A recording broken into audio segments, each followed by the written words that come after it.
is flexing its muscles once again. News agency Reuters has reported that the US is considering a cap on H-1B visas for countries that force foreign companies to store data locally. The cap could be 10 to 15%, and India, of course, is one of the countries that wants data stored locally.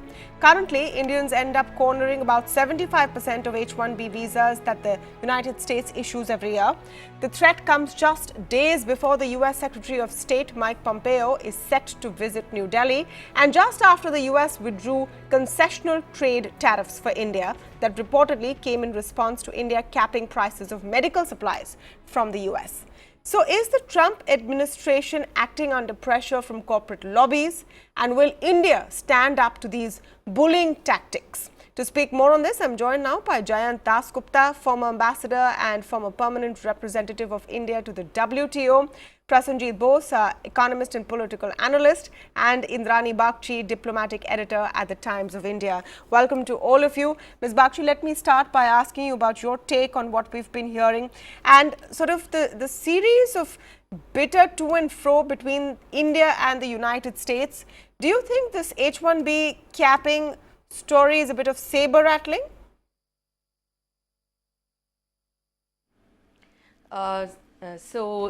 As far as we know, there has been no official conversation between the US and India on this particular issue.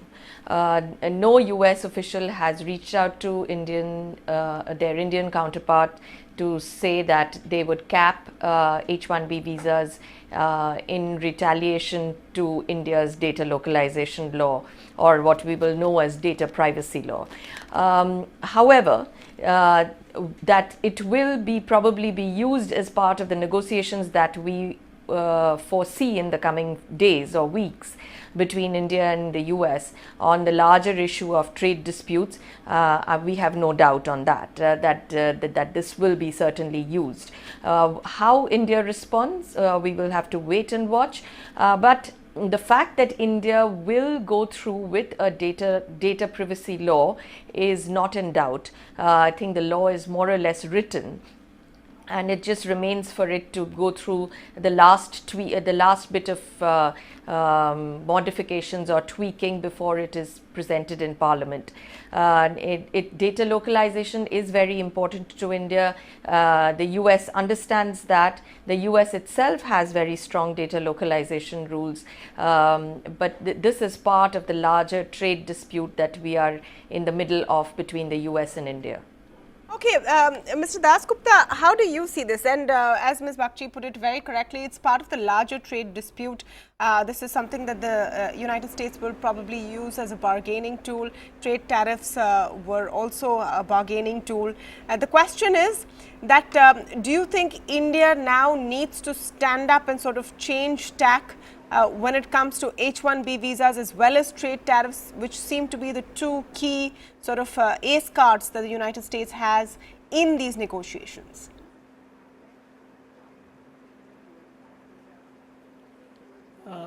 Let us first separate these two issues. The H-1B visa problem has just been reported by Reuters, and there is no official confirmation, as mentioned by the previous speaker. The issue is that the US has given a commitment in the WTO to allow 65,000 H-1B visas every year as part of the WTO agreement. Now, if it fixes a kind of a quota on that, it would not be WTO consistent, and India will have the discretion to challenge it in the WTO.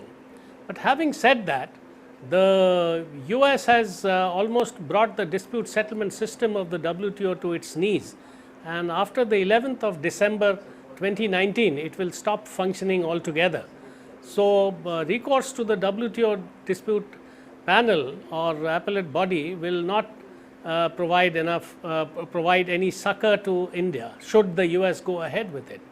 But there are a few steps which the US needs to cover before it can implement such a decision, and one of them is that it will have to get the clearance of the legislature, the US Congress.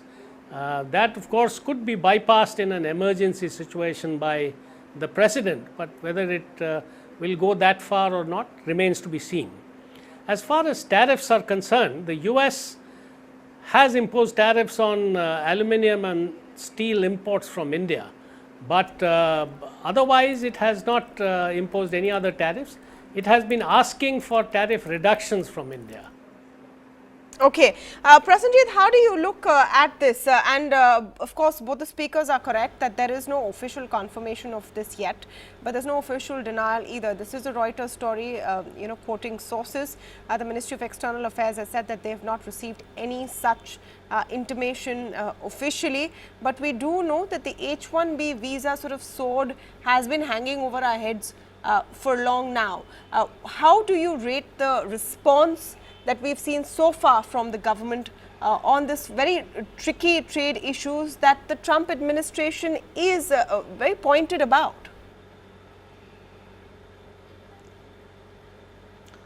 Well, I think that there is no doubt that it is part of the pressure tactic by the Trump administration, and the direction in which they want to move, that has been made amply clear by the withdrawal of the GSP status for India, and I mean the Indian retaliatory response was of course that has formed the backdrop of this, and then there is the data privacy law. So the Trump administration has been walking in this direction vis-a-vis many countries in the world, notably China, European Union, Mexico, Canada, and now it is India's turn. I think that firstly the government of India should have a proper strategy to deal with this situation, because I think that these threats need to be taken very seriously. The United States is it's among India's largest trade partner.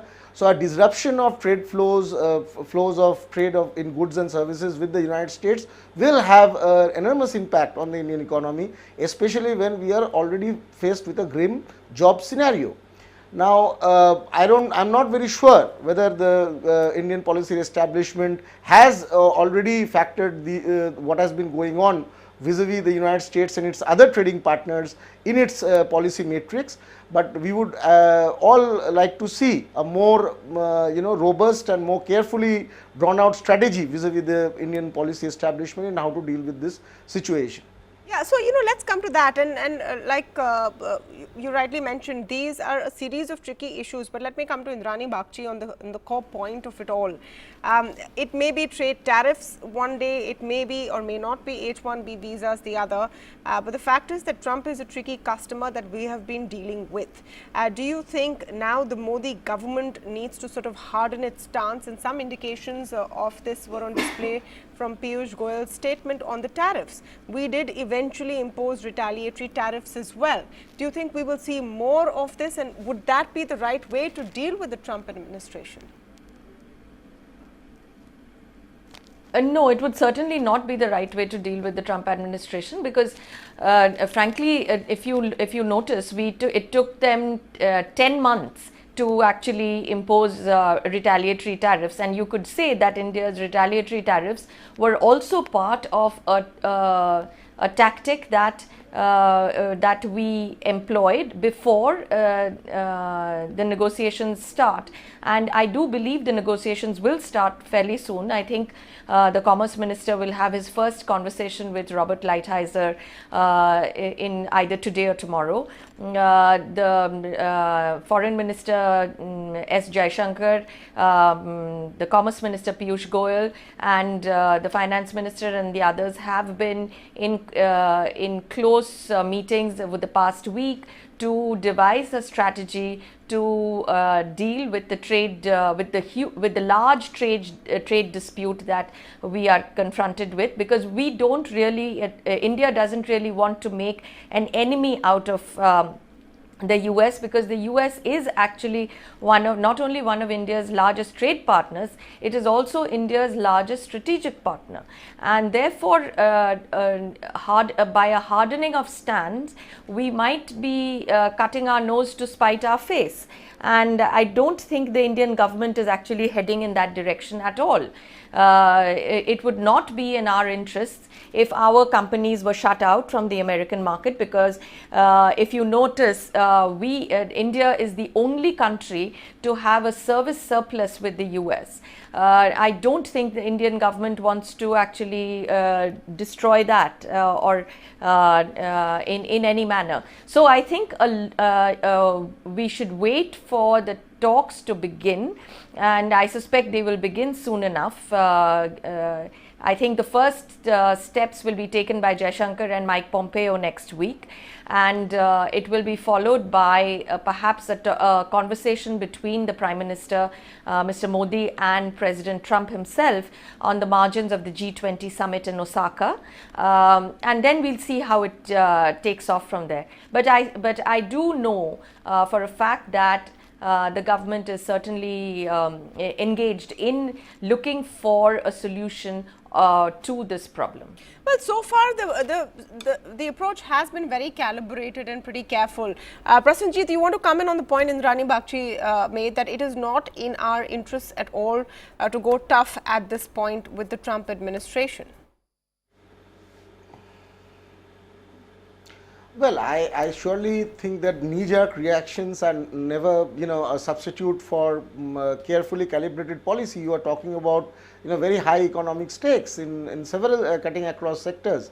So, to that extent, it's correct that, India should not take a very short-termist view in this. But on the other hand, one also should not forget the fact that the Trump administration right now, and in fact, President Trump's own policies have come in for heavy criticisms even domestically.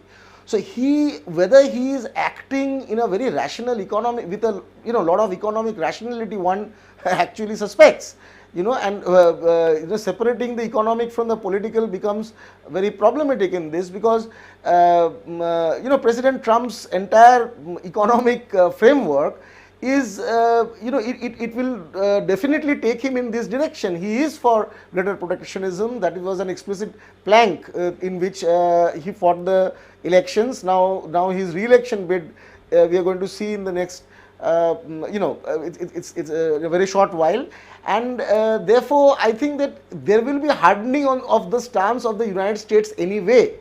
The point is, therefore, it's not about we take this position that we should not harden our stance. We should do what is in India's best interests. So we should not sort of get locked into either of the two kind of extreme positions. We should see what is in our best interest in the short term. Secondly, I think that where India is really, see what President Trump is reacting to is something which I think has been a structural problem with the global economy for a very long time. Now, he has reacted, of course, to a situation where even under his administration, the US current account deficit has continued to rise. And now he started with China, of course. We know that US-China trade is, of course, not at the level of that of India. But politically, you can't just do it vis-a-vis China alone. So he has started doing it vis-a-vis their other trading partners as well. The point is, how is India looking at this long-term structural problem? One minute. I think that is the real. Sure. Let me come to the point of where do we have room to even negotiate or be lax with certain very strong positions that we've taken. And let me come to Jayant Dasgupta on this, because you spoke about separating the two issues. Well, if the H-1B visa story is in response to data localization, India has been very firm on it. The RBI has been very firm on it. There is a new draft policy in place, and there seems to be very little room that India can give on data localization.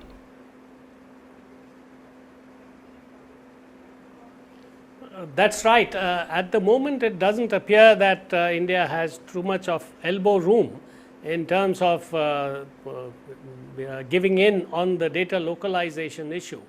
And as far as the government is concerned and the think tanks are concerned, the analysts are concerned, there is a lot of sense in stipulating that data generated in India from, let's say, social networking sites, from the e-marketplace, and from search engines in India about Indian individuals should be located within India, and that should be a property of the person and of the government if it is collective data, because that data could be used in different manners and commercialized, and the large data companies which are Amazon for instance, or Microsoft, Google, they are all now converting themselves into large data repositories and data analytics. A large part of their revenues now come from basically web services. So, India feels very strongly, and there are many other countries, Russia for instance, China, Germany also has data about data protection and data localization, but there are issues which will have to be thrashed out in the multilateral forum. It can't be just a bilateral agreement between India and the US that India gives up its data localization for the sake of the US. Exactly my point. That is just not on. Exactly my point. So far, India's stance has been that, till there is a sort of a global order on data localization, it's each country for itself and will have to look out for its citizens. Let me take that question to Ms. Bagchi. You very rightly pointed out the series of negotiations we're going to see. But at the end of the day, if the fly in the ointment or the grouse for the United States is that, companies like MasterCard, etc., are getting hit by data localization rules, and India says that, you can have customers here, but you need to keep their data here, and that's the bone of contention. There's very little elbow room for India to give in, isn't there? No, there actually, frankly, there is elbow room. Okay. Hello? Yes, yes. Can you hear me? Yes, please go ahead. Yeah, there is elbow room. The data localization law is not it's not sort of a monolith. There are I think what the US is looking for, at least from the conversations that they have had with Indian officials, they are looking for clarity, they are looking for more transparency in the writing of the laws. Now, there are different kinds of data. There is commercial data, there is critical data, there is sensitive data, there are different kinds of data. And how we manage these different kinds of data will determine the kind of relationship we have with the US. To go back to the multilateral point that you raised, the fact is that the Trump administration is moving away from the multilateral regime because WTO, as the previous speaker said, has become almost toothless. So he is relying, the US administration is now going back to bilateral deals. So even we might want to make it a multilateral issue, but we won't be successful. We would be much better served to be working on a bilateral deal with the US. And in my view, and I think that is how the government will be looking at this, is that you should have an overarching agreement or an overarching understanding with the US. This was a trade package kind of a thing that was being worked on last year as well. And I think that will just be expanded to cover other areas, because otherwise you will be running into problems with the US at every turn. And neither the US nor India actually wants that to happen. So I suspect what you will be seeing is a much bigger agreement or a much bigger negotiation that will cover many aspects, not merely data localization. I think that will touch things like e-commerce laws, that will touch tariffs, that will touch, as somebody mentioned earlier, medical devices, etc. Farm products, dairy, you name it. There is a whole slew of issues, ICT devices. There's a whole slew of issues that is right now a problem between the US and India. And I suspect what is being worked on will be a big ticket agreement between the two sides. So yes, bilateral is certainly the way to go forward, because right now multilateral avenues are actually been closed.